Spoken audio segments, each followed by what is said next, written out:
Amém. Eu cumprimento a todos com a paz do Senhor. Os amados podem sentar. É sempre para mim um prestígio poder estar aqui cooperando com meu amigo pastor Marcos Heleno, pastor Josilei. Que Deus abençoe abundantemente a vida, a família, o ministério do pastor Marcos, pastor Josilei. Deus abençoe a cada um dos obreiros e obreiras desta igreja. Deus abençoe minha esposa, a irmã Lília, que está aqui comigo. São 27 anos de jornada no exercício do ministério, da pregação da palavra. E o Senhor tem sido bom e fiel. Vamos abrir a palavra de Deus na carta aos Hebreus, capítulo de número 1, e vamos ler o verso de número 1. Carta aos Hebreus, capítulo 1, verso de número 1. Poderíamos dizer carta anônima aos Hebreus, porque ninguém tem certeza quem foi o seu escritor. O escritor aos Hebreus, ele não se identifica, ele não se apresenta. Os que encontraram, digam amém. Hebreus, capítulo 1, verso 1. Vamos ler. O texto diz assim: havendo Deus antigamente falado muitas vezes e de muitas maneiras aos pais pelos profetas, a nós falou-nos nestes últimos dias pelo Filho. Amém. Nenhum estudioso da Bíblia, nenhum comentarista bíblico afirma com certeza absoluta quem escreveu a carta aos Hebreus. Esse debate atravessa séculos. Já no primeiro século da história da igreja cristã, já não se sabia quem era o escritor desta carta, o escritor ou o seu autor humano. A igreja do Ocidente, apenas no quarto século, ela aceitou o livro aos Hebreus como sendo um livro canônico. Vários nomes foram levantados. Alguns pensavam ter sido o apóstolo Paulo. Porém, Paulo, em todas as suas 13 epístolas, ele as inicia se apresentando: Paulo, apóstolo ou servo de Jesus Cristo. O pensamento parece ser o de Paulo, da carta aos Hebreus. Porém, o estilo não é o estilo das cartas do apóstolo Paulo, pois o capítulo 1 da carta aos Hebreus já começa com um discurso poético no estilo grego. Como eu disse há pouco, vários nomes foram levantados. Alguns pensam ter sido Apolo, outros pensam que foi talvez Lucas. Ainda Tertuliano, um dos pais da igreja, acreditava que a carta aos Hebreus teria sido escrita por Barnabé, porque em Atos 4, verso 26, diz que Barnabé era natural de Chipre e ele era levita. E o povo de Chipre era famoso por falar um grego fluentemente. E a carta aos Hebreus é a carta do Novo Testamento que tem o grego mais excelente. E Barnabé, como sendo um levita, poderia com muita profundidade apresentar todo o sistema sacrificial, sacerdotal do Antigo Testamento, que é exatamente isso que o autor da carta aos Hebreus se propõe fazer. Mas Orígenes, um dos pais da igreja, ele disse com muita propriedade: só Deus sabe quem escreveu a carta aos Hebreus, não temos certeza quem foi o autor humano ou o escritor desta carta, mas temos uma certeza absoluta de que o seu autor é o próprio Deus, seu fiel inspirador e intérprete é a pessoa do Espírito Santo, e o tema central da carta aos Hebreus é a pessoa maravilhosa de nosso Senhor e Salvador Jesus Cristo. A carta aos Hebreus, ela vem trazer um paralelo entre a antiga aliança e a nova aliança. A carta aos Hebreus, ela vai mostrar a superioridade da pessoa de nosso Senhor Jesus Cristo. Ela vai mostrar que esse Jesus, ele é maior do que os anjos, porque em Hebreus capítulo 1, verso 1, está escrito que todos os anjos de Deus o adorem. Vai mostrar que Jesus é maior do que o templo, que Jesus Cristo, ele é maior do que a lei, ele é maior do que Moisés, ele é maior do que Salomão. Jesus, ele tem um sacerdócio maior, ele tem um sacrifício perfeito e excelente, porque Jesus, ele é ao mesmo tempo o sacerdote e o sacrifício, porque o sacrifício que ele oferece é a sua própria vida dada em resgate dos homens. A carta aos Hebreus vai mostrar que a igreja, ela vive promessas melhores, ela tem uma aliança muito melhor e muito mais superior do que a aliança veterotestamentária, porque a aliança do Antigo Testamento, ela foi coberta e selada com sangue de animais, mas a aliança, aleluia, que Deus fez com a igreja, a aliança do Novo Testamento, ela foi selada com o sangue perfeito de Jesus, o Cordeiro de Deus que tira o pecado do mundo. Os sacrifícios da antiga aliança, eles tinham que ser constantemente repetidos. Todas as vezes que alguém pecava, ele tinha que oferecer de novo um sacrifício cruento, um sacrifício de sangue, porque a Bíblia diz que sem derramamento de sangue não há remissão de pecados. Mas Jesus fez um único e perfeito sacrifício, válido por toda a eternidade. Sacrifício perfeito é o sacrifício de Jesus. Quantos foram alcançados, aleluia, por esta graça maravilhosa através do sangue de Jesus? A carta aos Hebreus, do capítulo 1, verso 1, vai nos mostrar que Deus é um Deus pessoal, diferente do Deus apresentado pelas religiões orientais, que veem Deus apenas como uma força. Nas religiões orientais, Deus é a mente universal. Deus é apresentado como uma energia cósmica.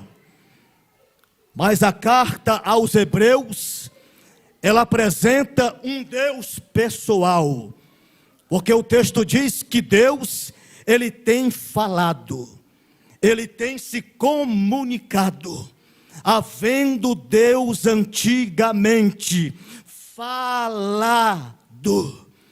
O Deus das religiões orientais é um Deus despersonalizado, é um Deus que não tem personalidade, não tem conhecimento e nem vontade. Mas o Deus do cristianismo é um Deus que se assenta sobre um alto e sublime trono e que rege o universo. É um Deus que ele tem vontade própria, existência. É um Deus que é autoexistente. É um Deus que é eterno, não tem começo e não tem fim. De eternidade a eternidade, Ele é Deus, é um Deus que não cabe dentro da concepção da racionalidade humana. Não podemos saber e entender tudo sobre Deus. A nossa mente se perde no infinito e no vazio nas nossas concepções, porque Deus não está na dimensão da filosofia, da lógica, da razão. Deus está na dimensão da fé, do transcendental, do espiritual. E quais são as maneiras e as formas pelas quais Deus se revela? Como é que Deus se comunica? Porque a filosofia deísta admite até a possibilidade de que haja alguma força superior. Mas que essa força superior, ele não se ocupa com as atividades do homem. Que essa força superior teria deixado a humanidade entregue às leis naturais. Isso é o deísmo. Mas o teísmo ensina que Deus não apenas criou o universo, mas que Deus se envolve com as atividades humanas. Mas que Deus, ele interfere na história. E a história é o desenvolvimento dos propósitos de Deus. Deus fala de várias maneiras. As revelações de Deus. Nós temos as revelações naturais, ou chamadas também de revelações gerais. São aspectos que podem ajudar aquele cético, aquele que te pergunta: me mostra que é razoável crer em Deus. Revelações naturais de Deus. Primeira revelação natural. Deus se revela através da consciência do homem. A consciência do homem, ela é regulada por conceitos do bem e do mal. Quando você faz o que é certo, a tua consciência te aplaude. Quando você faz aquilo que é errado, a tua consciência te acusa. A consciência é o tribunal da alma. É a lei moral de Deus escrita e interiorizada dentro do homem. A consciência é um dispositivo de Deus que mostra que existe no universo uma lei moral eterna, que quando é transgredida, o homem que não é apenas matéria, mas o homem que é imagem e semelhança de Deus, a sua consciência é imediatamente ativada. Se você pegar uma criança, desde bebê recém-nascido, leva ela para uma ilha, criá-la ali naquele isolamento, sem nunca falar nada sobre Deus, sem nunca apresentar conceitos do bem e do mal, sem nunca falar que existe Deus ou o diabo, verdade ou mentira, ou pecado. Quando aquela criança, ela começar a crescer e atingir uma idade que pode discernir o bem e o mal, no exato momento em que ela praticar qualquer ato infracionário, a consciência dela vai acusá-la. Mesmo sem nunca ter sido dito a ela que existe um Deus no universo. É a revelação de Deus, a revelação natural. Segunda revelação natural ou geral. Deus se revela, Deus se manifesta, Deus se comunica, Deus pode ser visto e apresentado. A sua existência através das obras da natureza. A criação revela Deus. as coisas que foram criadas, quer visíveis ou invisíveis, no céu ou na terra ou debaixo da terra. Salmo 19, verso 1 diz assim: os céus manifestam a glória de Deus e o firmamento anuncia a obra das suas mãos. O apóstolo Paulo escreve isso na epístola aos Romanos e diz que o que se pode conhecer de Deus no próprio homem se manifesta, porque Deus lhe manifestou. O poder e a divindade de Deus claramente são percebidos, diz Paulo, por meio das coisas criadas. Porque a criação, ela mostra ordem.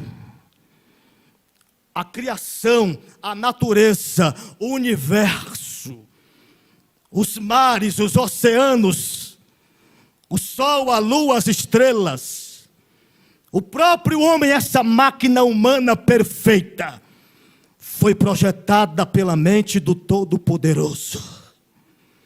Tudo fez Deus formoso em seu devido tempo, diz a palavra de Deus. Tudo Deus fez com equilíbrio.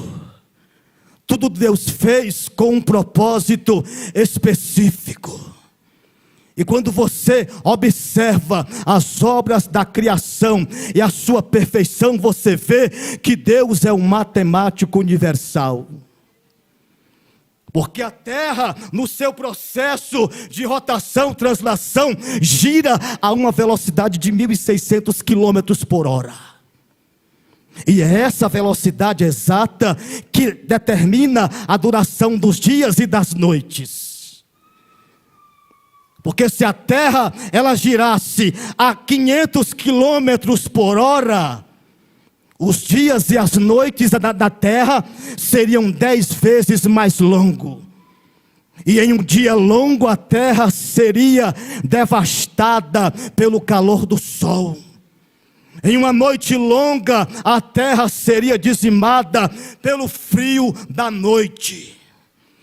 O planeta Vênus, que fica a 41 milhões de distância da terra, os cientistas descobriram recentemente que um dia lá em Vênus dura 243 dias da Terra.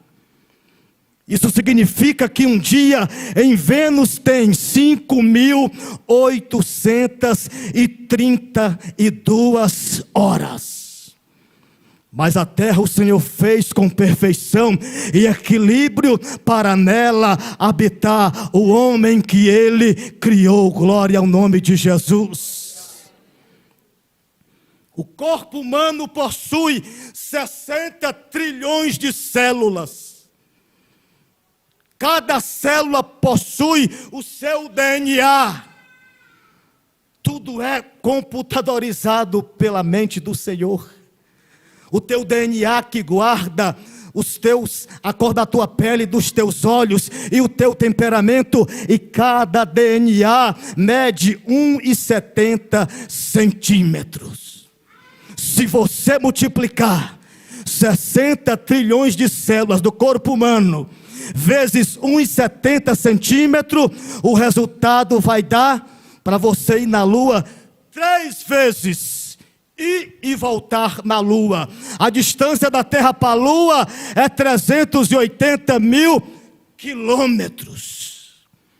Deus se revela nas obras da natureza, nas obras da criação. Deus fez o sol para governar o dia e a lua para governar a noite. E a lua é a melhor diaconisa de Deus. Porque a lua oxigena as águas dos mares, possibilitando a sobrevivência dos seres marítimos. A lua equilibra as placas tectônicas da terra. Aleluia! Tudo Deus fez perfeito. com sabedoria, com inteligência. Escute, John Wilson, famoso oftalmologista, ele descobriu que em cada olho existem 2 milhões de fios duplos encapados. Em cada olho teu existem 2 milhões de fios duplos e encapados, 4 milhões. E se não fosse dessa maneira, entraria num curto-circuito o olho e a gente ficaria cego. Quem fez tudo isso? Quem estabeleceu tudo assim? Isso não pode ser fruto da obra do acaso. Isso não é resultado de geração espontânea. E nem de uma explosão cósmica que chamam de Big Bang ou Big Bang.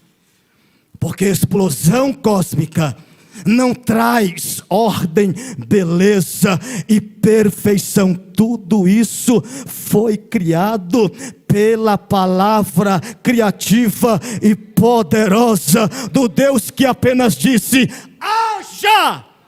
Rocanei, o soreman jamais. Ele falou e tudo se fez. E do nada ele criou aquilo que não existia. A ciência humana diz que a matéria é eterna, mas eterno é o Deus que criou todas as coisas. É o Deus que criou a matéria. A beleza, a grandeza, a majestade e o poder de Deus é visto no universo. Se você perguntar para um astrônomo qual o tamanho desse universo, ele provavelmente vai te responder que o universo tem 92 bilhões de anos-luz de diâmetro. E se a gente conseguisse voar a 300 mil quilômetros por segundo, a velocidade da luz, a gente levaria 92 bilhões de anos para ir de uma a outra extremidade do universo. Mas esse universo tão vasto e imenso, o profeta Isaías diz que Deus mede a palmos. Aleluia! Se você perguntar para um cientista, para um astrônomo, quantas estrelas existem no universo, ele provavelmente vai te responder que existem mais estrelas no universo do que todos os grãos de areia de todas as praias e de todos os desertos do planeta Terra. E a Bíblia diz que Deus conhece e criou todas as estrelas e chama cada uma pelo seu nome. Louvado seja o nome do Senhor. Deus te conhece e te chama pelo teu nome. Nenhum fio do teu cabelo vai cair sem a permissão de Deus. Ele conta todos os fios do teu cabelo. Glória ao nome de Jesus. Uma gema de ovo é mais complexa do que qualquer máquina humana. Deus fala por meio das obras da criação. O profeta Isaías, mostrando a grandeza de Deus, ele diz que Deus pega todos os oceanos da terra e coloca na concha da sua mão. Isaías diz que Deus lança as ilhas como uma coisa pequeníssima. Ele as lança por aí como uma coisinha pequeníssima. Isaías diz que para Deus as nações são consideradas o pó miúdo das balanças, uma gota em um balde. O profeta Isaías diz que Deus considera as nações como nada, menos do que nada, e coisa vã. Grande é o teu Deus, poderoso é o teu Deus, Você pode adorar a esse Deus nesta noite. Não existe problema que Ele não possa resolver. Não existe causa que Ele não possa administrar na tua vida. Não existe nada que Deus não possa fazer e realizar nesta noite. Coloca o teu olhar na grandeza desse Deus.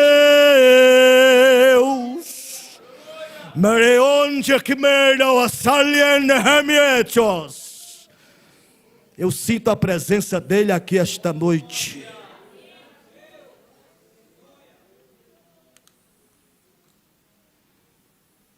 Revelações gerais de Deus. Terceira revelação geral. Deus fala por meio da história. Deus escreve a história.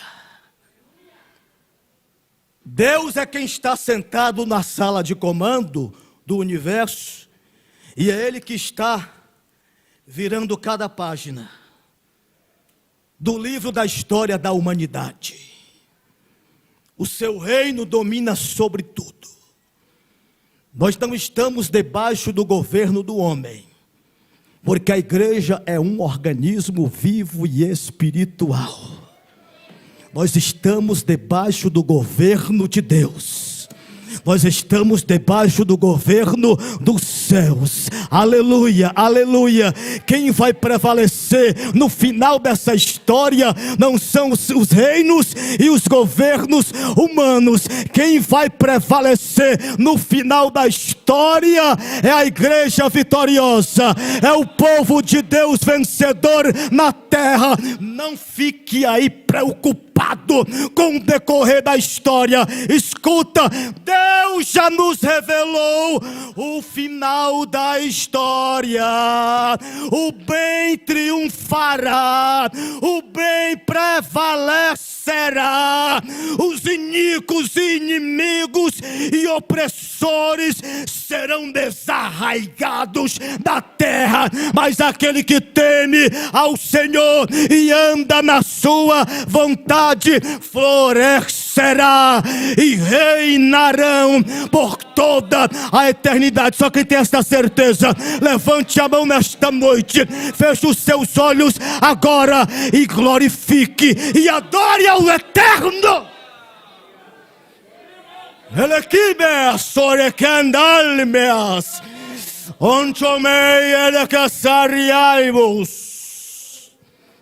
Glória a Deus.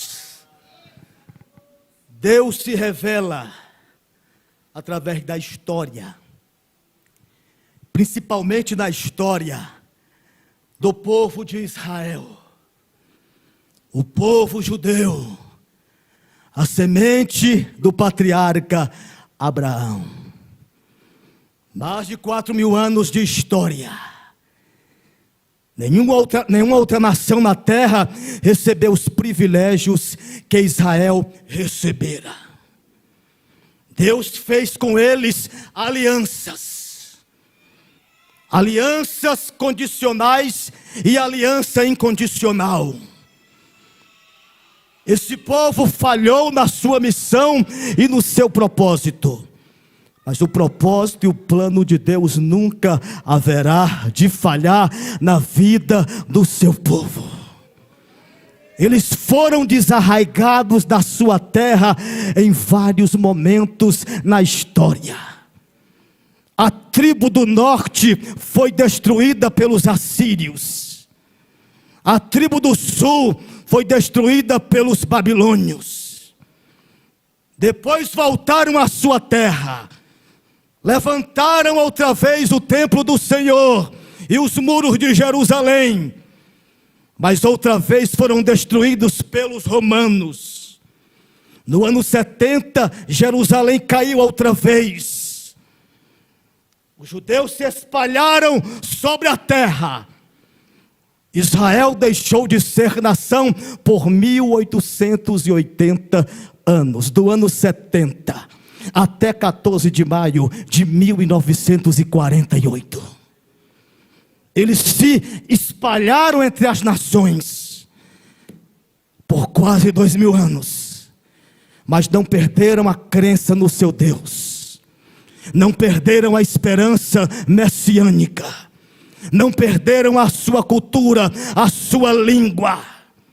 Ano após ano, na festa da Páscoa, os judeus oravam e diziam assim: este ano escravo, para o próximo ano homens livres. Este ano aqui em terra estranha, mas o próximo ano em Jerusalém. Jerusalém ficou sob o domínio de vários povos. Ficou sob o domínio dos romanos, depois sob o domínio dos persas, depois sob o domínio do islamismo, depois sob o domínio dos cruzados, em uma segunda fase de novo sob o domínio dos muçulmanos, depois sob o domínio do Império Turco Otomano, depois sob o domínio britânico da Inglaterra. Isso passaram-se mais de 18 séculos. Mas o Deus da promessa disse, Ezequiel 36, verso 24: e vos tomarei dentre as nações, e vos congregarei de todos os países, e vos trarei a vossa terra, Israel. Aleluia, glória a Deus. Mas o Senhor prometeu em Amós 9, verso 15: e os plantarei na sua terra, e não serão mais arrancados da sua terra que lhes dei, diz o Senhor. Deus se movimenta na história, aleluia. Chegando o tempo do cumprimento, o povo começou a voltar para a Palestina. As perseguições na Rússia, a Primeira Guerra Mundial, a perseguição do nazismo, e eles foram voltando para a Palestina. E os judeus e iemenitas, nesse processo de retorno à Palestina, eles habitavam em lugares longínquos. Eles nunca tinham visto rádio, televisão e muito menos avião e nem carro. Mas quando Deus começou a soprar e trazer seu povo de volta para a Palestina, os judeus e iemenitas foram até o porto de Aden, onde ali aviões americanos estavam preparados para transportá-los de volta à sua terra. Mas eles ficaram com medo e assombrados, não queriam entrar naquelas aeronaves. Mas um rabino judeu leu para eles, em Isaías capítulo 60, verso 8, que Deus os levaria de volta à sua terra em asas de águia, porque ali está escrito assim, ó: quem são estes que vêm voando como nuvens e como pombas às suas janelas? Janelinha do avião. A Bíblia fala de avião 700 anos antes de Cristo. Glória a Deus. Israel renasceu em 14 de maio de 1948. A Assembleia Geral das Nações Unidas deliberou, votou e criou um lar para os judeus. Renasce Israel, aleluia. E diz o profeta Isaías no capítulo 66, verso 8, e diz assim: quem jamais ouviu tal coisa? Quem viu coisa semelhante? Poder-se-ia nascer uma terra em um só dia, nasceria uma nação de uma só vez? Sim, porque os impossíveis dos homens são possíveis a Deus. 14 de maio de 1948, em toda a Palestina judaica, havia aquela calma, aquele silêncio cheio de tensão e de expectativa, porque naquele exato momento seria feita a leitura da votação da ONU, e ali, ao pé do rádio, 40 milhões de árabes e 650 mil judeus estavam atentos. Qual será o resultado da votação? Aí de repente se ouve a voz rouca, mas cheia de emoção, de Davi Ben-Gurion, aleluia, um judeu guerreiro da causa sionista, e ele começa a ler a resolução da ONU, que diz assim: por virtude do direito nacional e histórico do povo judeu, e da resolução das Nações Unidas, nós, por este meio, proclamamos a criação de um Estado judeu na Palestina, que se chamará Israel. Aleluia! Quarta revelação de Deus. E agora eu vou falar de duas revelações especiais para encerrar. A quarta revelação de Deus, que é uma revelação sobrenatural e especial, é a palavra escrita, a Bíblia Sagrada, o livro de Deus. Como diz o hino sacro, pastor Marcos, a santa dinamite. Como falaram os poetas, a bússola de Deus, o mapa do viajante, o cajado do peregrino, aleluia, o pão vivo de Deus para a alma, o fogo que queima, aleluia, o martelo que quebra a pedra, é a palavra escrita, inspirada. Homens santos de Deus falaram, movidos pelo Espírito Santo. Esta palavra, ela está escrita no céu. Você pode queimar todas as Bíblias da terra, mas não destrói a palavra de Deus, porque primeiro ela foi escrita e registrada no céu, permanece para sempre no céu, e ela é espírito e vida. A revelação de Deus, a carta de Deus para a humanidade, a constituição de Deus, o código de leis divina, está na Bíblia Sagrada. Escute, não está no Alcorão dos muçulmanos, não está no Evangelho de Allan Kardec, não está nos escritos de Buda e de Confúcio, não está no livro de Mórmon. A revelação de Deus para a humanidade não está nos escritos de Ellen White. A revelação escrita de Deus para a humanidade não está no Bhagavad Gita ou no livro dos Vedas do hinduísmo. Tudo isso aí são falsificações e enganos. A revelação escrita de Deus para a humanidade é a Bíblia Sagrada, a Bíblia, a palavra viva, eficaz, poderosa. Seus princípios são eternos, aleluia, suas leis são divinas, glória a Deus, o seu poder é vivificante. Esta palavra transforma, liberta, salva, restaura, anima, reaviva, enche de fé, de esperança. Só quem tem esta palavra no coração, levante a mão.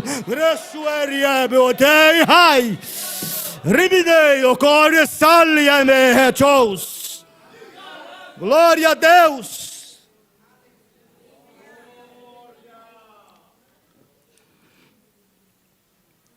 Segunda revelação especial de Deus.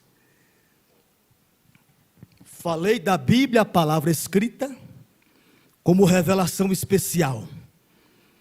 Mas quero falar da maior de todas as revelações especiais. A palavra viva. João capítulo 1, verso 1. No princípio era o verbo. A palavra verbo, no original grego, é logos. Logos significa palavra. No princípio era o logos. E o logos estava com Deus. E o logos, ou verbo, ou palavra, era Deus. Ele estava no princípio com Deus. Ele, o logos, a palavra viva. Todas as coisas foram feitas por Ele. E sem Ele nada do que foi feito se fez. Nele estava a vida e a vida era a luz dos homens. A luz resplandece nas trevas e as trevas não a compreenderam. Ele veio para o que era seu e os seus, os judeus, não o receberam. Mas a todos nós, os que cremos, a todos quantos o receberam. Quem recebeu a Jesus, deu-lhes o poder de serem feitos filhos de Deus, aos que creem no seu nome, que não nasceram da vontade da carne e nem da vontade do sangue, mas da vontade de Deus. Fomos gerados para uma viva esperança incorruptível, inacessível, que não pode se murchar, uma herança incontaminada, reservada para nós nos céus, por causa da revelação especial. O Logos de Deus, a palavra de Deus. As palavras são os meios que a gente usa para expressar sentimentos, para expressar pensamentos. O verbo de Deus, o Logos de Deus, a palavra de Deus é o próprio Jesus. Porque tudo que Deus quis comunicar do seu pensamento, do seu plano salvador, do seu sentimento, que é o seu amor ágape perfeito, tudo isso Deus expressa por meio da palavra viva, Jesus. Glória a Deus, aleluia. João capítulo 1, verso 14 diz: e o verbo, ou seja, a palavra, o Logos de Deus, o amor de Deus, o sentimento de Deus, este verbo se fez carne e habitou entre nós, por obra e graça do Espírito Santo, no ventre de Maria. Aleluia! Jesus é a revelação, a palavra viva de Deus. Jesus é o amor de Deus revelado, encarnado. Aleluia! O verbo se fez homem. Deus provou o seu amor para você, com você. Não há maior amor do que este. O amor que não ficou preso no céu. O amor que não ficou no longínquo espaço, no infinito cosmos. Mas o amor que explodiu na cruz. Aleluia! Jesus é a primícia de Deus. Jesus é o melhor de Deus para a nossa vida. Aleluia. Fique de pé nesta hora.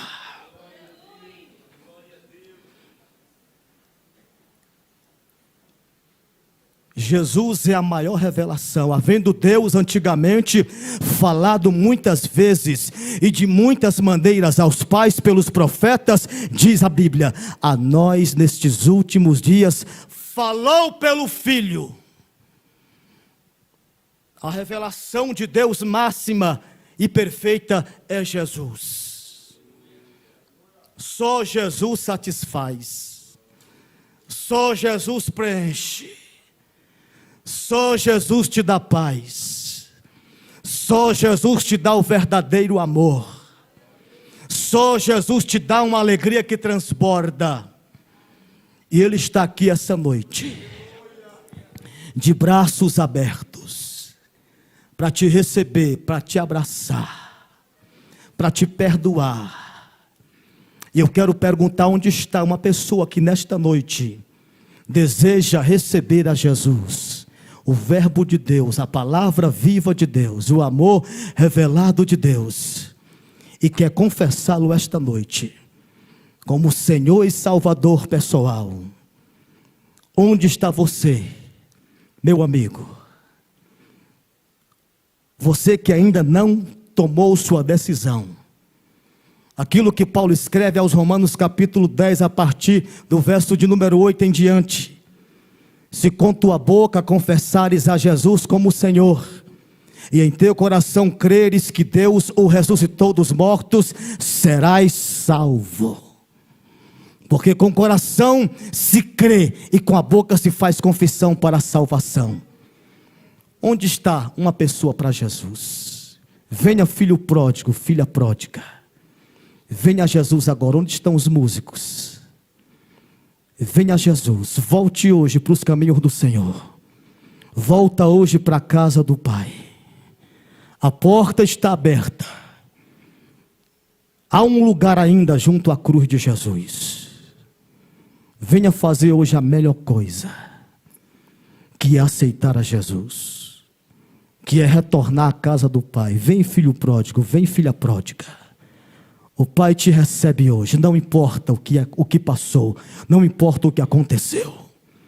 Esse é o dia que Deus escreveu na sua agenda. Esse é o dia que o Senhor fez. Você não está aqui por acaso. Tem alguém no meio da multidão que quer nesta noite fazer sua confissão, reconciliar ou aceitar Jesus? Venha, jovem, rapaz, moça, senhor, senhora. Aleluia. O tempo está passando. Não me refiro a esse relógio humano, mas ao relógio divino. A hora está chegando. Jesus está vindo. Os sinais estão aí. Aleluia. Glória a Deus. Glória a Deus. Tem alguém? Se tem alguém, levante a mão assim: pastor, eu quero, eu preciso hoje. Aleluia. Aleluia. Levante a sua mão nesta noite. Deus, estamos em tua presença nesta noite. Tu és, Jesus, o melhor.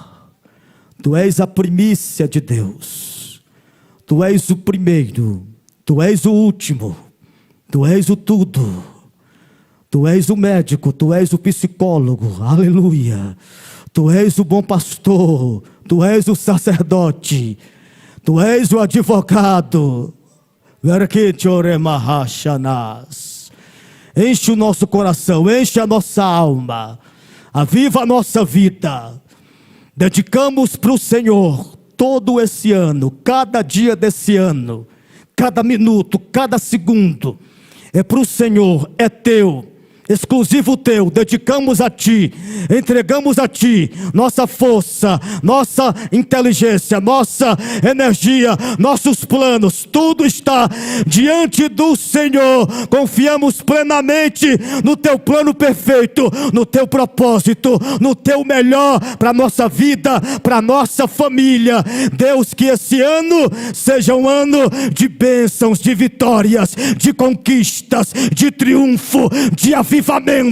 Oh, que seja, Deus, um ano marcado por tua presença e por ondas do avivamento do Senhor na nossa vida. Deus, nos fortalece, nos enche, acende a chama, acende o fogo, Deus, para a glória do nome do Senhor. Nós oramos e pedimos a ti nessa noite, em nome de Jesus. Fale comigo: a vitória é nossa, pelo sangue de Jesus. Se Deus é por nós, quem será contra nós? Operando Deus, quem impedirá? Ninguém. Amém.